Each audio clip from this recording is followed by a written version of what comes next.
মুর্শিদাবাদের বেলডাঙ্গায় বাবরি মসজিদের আদলে একটি মসজিদ নির্মাণের ঘোষণা, যা ঘিরে রাজনীতিতে সৃষ্টি হয়েছে তীব্র প্রতিক্রিয়া। বহিষ্কার হন নিজ দল তৃণমূল কংগ্রেস থেকে, পরে নিজেই দল গঠন করে রাজনৈতিক ময়দানে নতুনভাবে যাত্রা শুরু করেন দীর্ঘদিনের তৃণমূল নেতা হুমায়ুন কবির। নতুন দল থেকে মুর্শিদাবাদ জেলার নওদা ও রেজিনগর এই দুই গুরুত্বপূর্ণ বিধানসভা আসনে লড়াই করে সবাইকে চমক দিয়ে বড় জয় পান তিনি।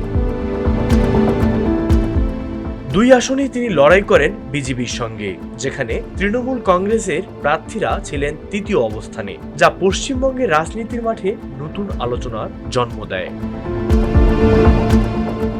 তবে ভোটের আগে হুমায়ুন কবিরের আরও একটি বিতর্কিত ভিডিও প্রকাশ্যে আসে, যেখানে অভিযোগ করা হয় যে তিনি দাবি করেছিলেন বিজেপি তাকে টাকা দিয়ে তৃণমূলকে পরাজিত করার চেষ্টা করেছে। তিনি বিজেপির নেতৃত্বের সঙ্গে যোগাযোগ রাখছেন।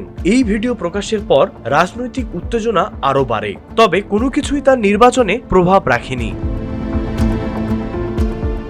নির্বাচনের আগে বাবরি মসজিদের আদলে হুমায়ুন কবির মুর্শিদাবাদে একটি বড় প্রকল্প ঘোষণা করেন। তিনি জানান, বেলডাঙ্গায় প্রায় ৮ একর জমির উপর বাবরি মসজিদের আদলে একটি মসজিদ নির্মাণ করা হচ্ছে, যার খরচ হবে প্রায় ৮৬ কোটি টাকা।